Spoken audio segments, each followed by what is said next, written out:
Bueno, quiero responder a la pregunta que me han hecho en mi canal de YouTube hace poco. Alguien me preguntaba que cómo influía o cómo había influido el humanismo en la espiritualidad de las personas en este tiempo. ¿Qué tenía que ver el humanismo con la decadencia en los valores espirituales de las personas de la actualidad, de este siglo XXI? Bueno, le voy a tratar de responder esta pregunta a mi amigo que me ha hecho esta pregunta, pero para eso tenemos que remontarnos o devolver el tiempo hasta la Edad Media. ¿Qué fue la Edad Media para los que de pronto no saben? La Edad Media es el tiempo comprendido entre la caída del Imperio Romano de Occidente, en el siglo V, a fines del siglo IV, a principios del siglo V, y el siglo XVI. O sea, fueron 11 siglos en los cuales se vivió esta época. ¿Qué es la Edad Media? La Edad Media es el tiempo en que cuando cae el Imperio Romano, más que todo en Occidente, porque el Imperio Romano Bizancio, el Imperio Romano de Oriente, se mantuvo más tiempo, ¿cierto? Pero entonces hablamos del Imperio Romano de Occidente, lo que es Europa.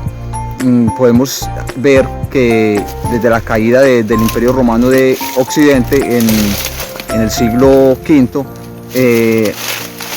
empezó el papado. ¿Qué pasó? La Iglesia Católica se adueñó, por decirlo así de alguna manera, o robó la idea del cristianismo, lo que era Jesús, las enseñanzas de Jesús, y se apoderó. Obviamente la Iglesia Católica ya existía desde el siglo IV, en el Concilio de Nicea, donde Constantino la creó, pero entonces vamos a avanzar un poco, dándonos cuenta de que cómo vivía la gente en esa Edad Media.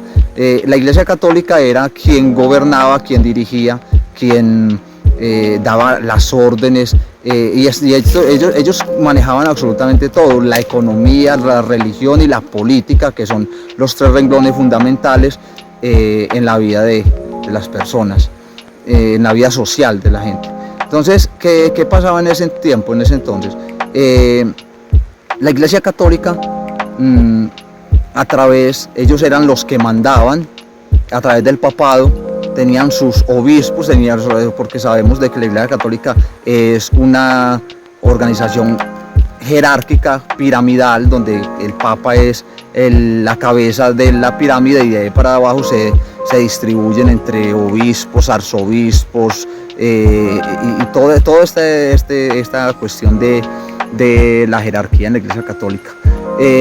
Tenían también unos señores feudales, que eran los encargados de las tierras, y esos señores feudales eran patrocinados por la Iglesia Católica, y ellos tenían que pagarle un tributo a la Iglesia Católica, ¿cierto?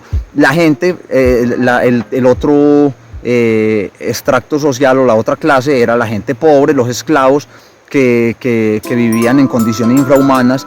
Entonces teníamos arriba el clero, que era la Iglesia Católica. Luego, abajo, en segundo plano, estaban los señores feudales, y como último estaba la gente pobre y los esclavos en el último renglón de estas clases. Entonces, obviamente el clero tenía toda la oportunidad, eran los únicos, inclusive desde el siglo XI, que se crearon las primeras universidades. Solamente podía estudiar las personas que fueran sacerdotes, que fueran que pertenecieran al clero, eran los únicos que podían estudiar. La gente pobre, la gente de bajas, sí, que no tuvieran ingresos, no podían estudiar. Era por eso que el 90% de la población en ese entonces en Europa no sabía ni siquiera leer ni escribir, porque no les era permitido estudiar. Entonces, la gente, había mucha desigualdad porque habían unos que tenían mucho y habían otros que no tenían nada. Los de arriba, la Iglesia Católica, y los señores feudales, el feudalismo, tenían toda la plata, tenían todas las tierras, y los de abajo no tenían nada, ¿cierto? ¿Y por qué se vivía así? Porque la Iglesia Católica dominaba a través del miedo, las supersticiones, de decirle a la gente: si usted se va en contra de la Iglesia, se va a ir al infierno, se va a ir al purgatorio. Vendían indulgencias, le decían a la gente: bueno, si usted quiere que el alma de su fulano salga del purgatorio, entonces pague tanto y le hacemos una misa. Lo mismo que hacen ahorita con las misas de las ánimas que se inventaron ellos, que eso no es bíblico y no está en ninguna parte de la Biblia. Entonces es lo mismo que hacen ahora, es el mismo perro pero con diferente lazo, ¿cierto? Bueno, entonces ellos eran los que dominaban todo el poder, la Iglesia Católica. Pero a partir del siglo XII en adelante empezaron personas inclusive de la misma Iglesia Católica que habían estudiado a mirar un poco hacia atrás, hacia lo que se llaman los clásicos, que eran la filosofía de Sócrates, la filosofía de Platón, la filosofía de Aristóteles, la filosofía de todos estos filósofos griegos antiguos, que inclusive fueron antes que Jesús, 5 o 6 siglos antes de la venida del Mesías, y empezaron a darse en cuenta de que la filosofía griega era muy diferente a lo que estaban aprendiendo ellos. Entonces empezaron a razonar, ya no era por solo fe, vamos a creer en la fe por lo que la Iglesia Católica nos diga, no, sino que ellos creían era porque ya empezaron a leer a Sócrates, y empezaron a darse cuenta de que les habían engañado mucho tiempo, ¿cierto? De que la Iglesia Católica había abusado de ellos y del poder, y entonces se empezó a hablar acerca de la razón, a preguntarse cómo se escribió la Biblia, quién la escribió, no era verdad que había caído del cielo como les habían hecho creer, porque el Papa es la máxima autoridad que Dios la estableció en la tierra, si no es así. Se empezaron a dar cuenta de que la política tenía que estar aparte de la religión. Entonces, después de eso, ya en el siglo XIII, viene Santo Tomás de Aquino, quien, al ver esta revolución, que la gente empezaba a razonar, a pensar, a analizar de que los habían engañado, de que todo tenía que tener una explicación lógica, entonces viene él con lo que llamamos la escolástica, que era tratar de unir la fe con la razón, hacer creer de que, o que la gente entendiera de que la fe no estaba divorciada o distanciada de la razón, de que eran dos cosas que se podían complementar la una con la otra. Esto es lo que conocemos como la escolástica.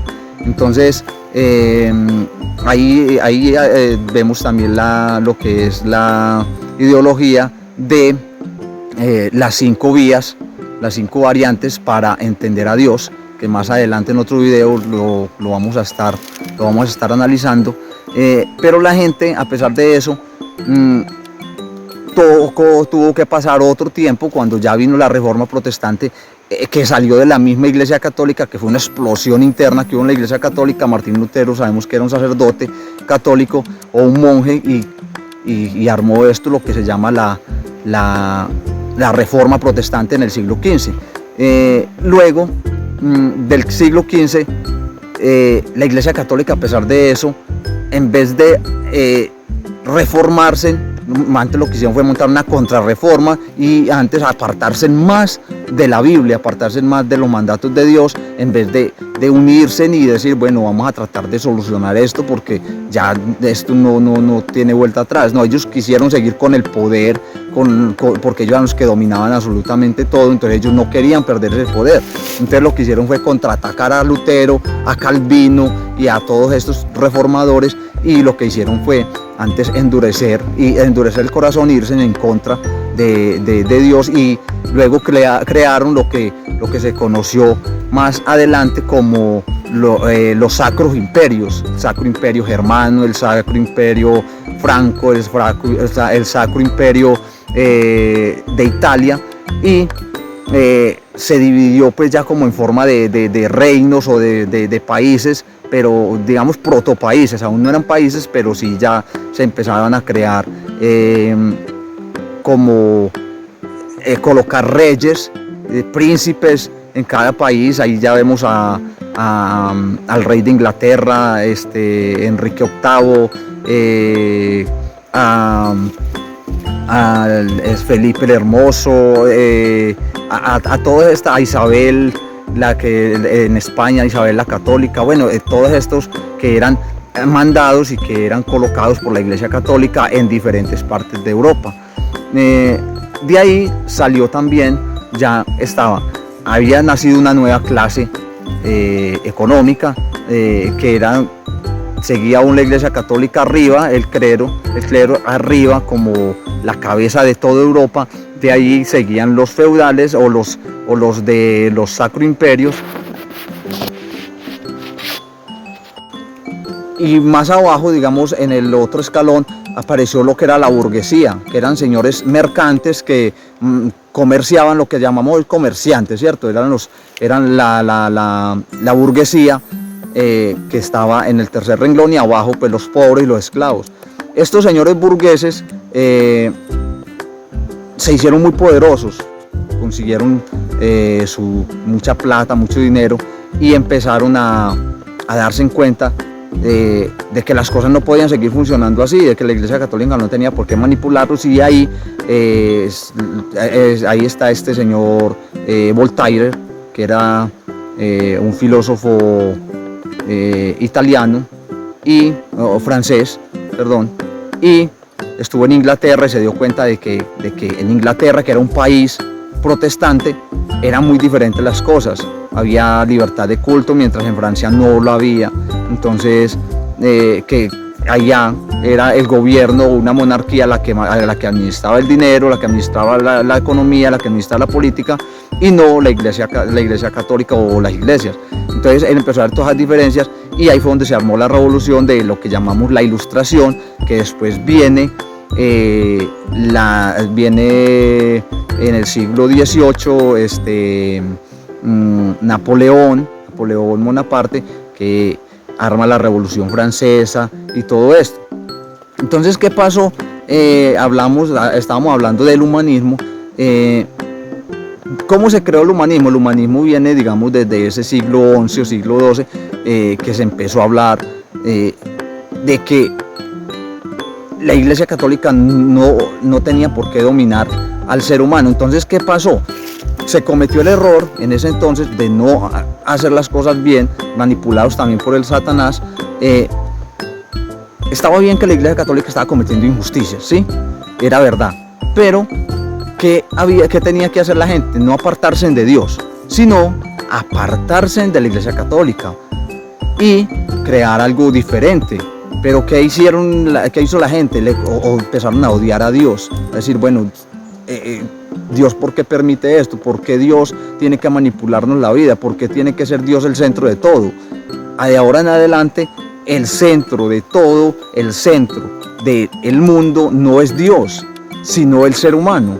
Entonces ahí viene el ser humano como la cabeza de todo, como el centro de todo, como el que toma sus propias decisiones, no porque Dios quiera que sea así, sino porque ellos toman sus propias decisiones y se fueron en contra de Dios, y ahí ya creció en su máximo esplendor el humanismo, como lo conocemos el día de hoy. Entonces, ¿qué es el humanismo? Es el ser humano apartando a Dios de su camino, de su destino, y tomando él sus propias decisiones como si él fuera Dios, y teniendo sus propias consecuencias.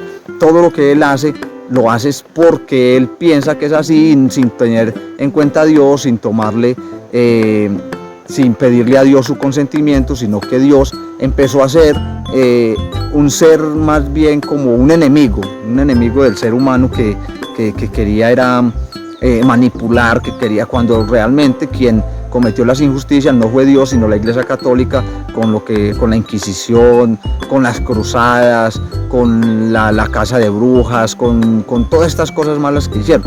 Entonces, y para los católicos que no crean que yo también digo, la Iglesia, el protestantismo en ese tiempo también cometió muchas injusticias, también hizo cosas mal hechas, y entonces de ahí viene el odio de la gente. Es como el que dice ahorita, no, yo no voy a esas iglesias porque es que allá los pastores son esto, los sacerdotes son esto, tal cosa, pero es que Dios no tiene la culpa. El ser humano es el que falla, Dios nunca falla, el ser humano es el que falla. Entonces esto pasó. Lo que pasó fue que ellos empezaron, estos burgueses empezaron a decir, bueno, si la Iglesia Católica nos está dominando así, está haciendo esto así y así, es porque es Dios quien tiene la culpa de esto, entonces vamos a apartarnos de Dios. Tanto que Voltaire dijo que 100 años después de que él muriera no iba a existir ni el cristianismo, ni iba a existir la Biblia. Luego vino más adelante Friedrich Nietzsche, quien dijo que Dios había muerto. Entonces ya eran personas rebeladas en contra de Dios y resentidos por lo que había hecho la Iglesia Católica con la humanidad, por la esclavitud, por la ignorancia, por la pobreza, por las muertes, por todo lo que ha hecho la Iglesia Católica en la Edad Media. Entonces ya lo que hicieron fue ir en contra de Dios, cuando realmente Dios no tenía la culpa de nada. Entonces de ahí se empezó a desarrollar el humanismo. El humanismo hoy, ¿qué es? La gente, hay muchas personas que dicen Dios no existe, es lo que nosotros hagamos, el ser humano es Dios aquí en la tierra, las decisiones que nosotros tomemos, eso es lo que influye en lo que pase en nuestras vidas. Dios no tiene nada que ver en este asunto. Hay otros que dicen, sí, yo sí creo en Diosito, dicen algunos, pero es una creencia por tradición, porque mi mamá me dijo que existía, porque mi papá me dijo que existía Dios. Entonces es una creencia por tradición, no porque realmente se pueda comprobar. La ciencia dice Dios no existe porque yo no lo puedo ver, yo no puedo comprobar que Dios existe, y lo que no se puede ver no se puede comprobar, dicen ellos, ¿cierto? Dice la ciencia. Pero también podemos ver otros que, a pesar que dicen, no, yo sí creo en Dios y creo que Él existe, pero son seres anímicos, no son seres espirituales, y en otro video vamos a tratar de explicar la diferencia entre las funciones del alma, del espíritu y del cuerpo, que son totalmente diferentes, que eso no nos lo explican a nosotros, y por eso la gente son personas anímicas, viven de emociones y dice yo sí creo en Dios, pero no lo han podido sentir en el corazón, en el alma, no han podido sentirlo en el espíritu, no han podido comprobar esa real existencia de Dios. Cuando el ser humano comprueba la real existencia de Dios, que no se comprueba ni con raciocinios, ni con la escolástica, ni con ciencia, ni con absolutamente nada de estas cosas, ni con el alma siquiera. Cuando usted comprueba la existencia de Dios en el espíritu, ahí es donde usted se da cuenta que Dios sí existe, y usted vive en el espíritu, y usted aprende a entender cómo funciona el espíritu. Pero entonces, ¿qué es lo que pasa? La élite que gobierna este mundo en este momento lo que ha querido es mantener al ser humano siendo un ser anímico, que viva en el alma y en el cuerpo, pero con el espíritu muerto. ¿Por qué? Porque el que tiene el espíritu muerto está en enemistad con Dios, y cuando usted está en enemistad con Dios, tiene un vacío en su corazón, y ese vacío genera estrés, tristeza, amargura, depresión, y a muchos hasta les causa ir a suicidarse, porque el sistema quiere que la gente sea triste. ¿Quién consume en los en los centros comerciales cosas chatarras que no sirven? ¿Quién consume en las cantinas el licor? ¿Quién consume las drogas? La persona que está triste. El que está feliz no consume nada de eso. Entonces, ¿qué quiere el sistema? Mantenernos tristes. Y para mantenernos tristes, ¿qué pasa? Que nos alejemos de Dios, que olvidemos que Dios existe. Y cuando el ser humano se olvida de la existencia de Dios, entonces se convierte en un ser triste, angustiado, que quiere llenar su vida con una cantidad de cosas que le está ofreciendo el sistema, y que le está llenando de los bolsillos de plata a esa persona que lo está manipulando. Lo mismo pasa con los hospitales. Cuando usted está triste, deprimido, estresado, se enferma y ¿qué hace? Tiene que irse para el hospital. Y al ir al hospital, entonces los laboratorios farmacéuticos y todo eso aprovechan para meterle un poco de veneno en el cuerpo para que usted vuelva y se enferme.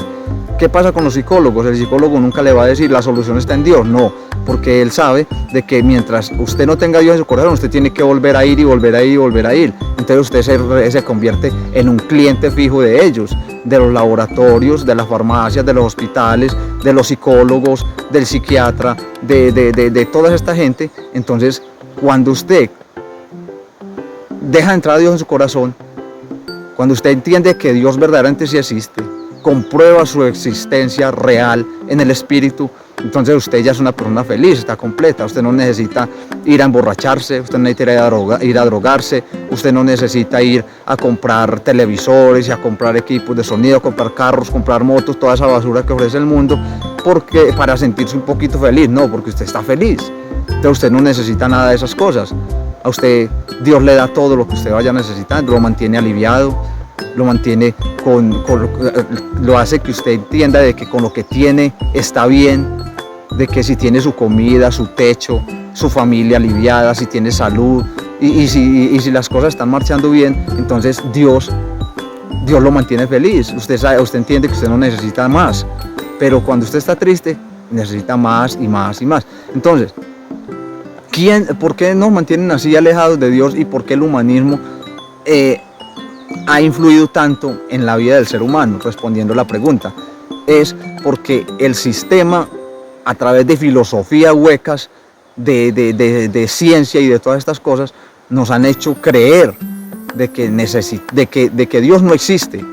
Y el ser humano al sacar a Dios del corazón, entonces tiene que meterle basura al corazón, y esa basura es la que nos están vendiendo. Entonces, por eso es que el ser humano, usted ahorita va y le habla de Dios y se queda dormido. Usted le va y le habla de un partido de fútbol, le habla de borracheras, de mujeres, y ahí sí está con los ojos despiertos y ahí sí está vivo. ¿Por qué? Porque eso es lo que medio lo llena un ratico. Pero cuando usted le habla de Dios, es como un mito, como algo que está por allá lejos de la realidad, cuando Dios realmente está cerquita de nosotros. Dios no está lejos de nosotros, Dios está ahí al pie de nosotros. Entonces, esa es la respuesta. El humanismo lo que ha hecho es alejar al ser humano, desprovisionarlo, quitarle todo lo que es la parte espiritual al hombre y llenarle esa parte espiritual, ese vacío que deja el espíritu o que deja Dios, llenárselo con basura. Y esa basura no se la regalan, esa basura se la venden en los centros comerciales, en las cantinas, en los bares y en todas esas partes. Entonces ahí está la respuesta para el amigo que me hizo esta pregunta. Dios los bendiga a todos.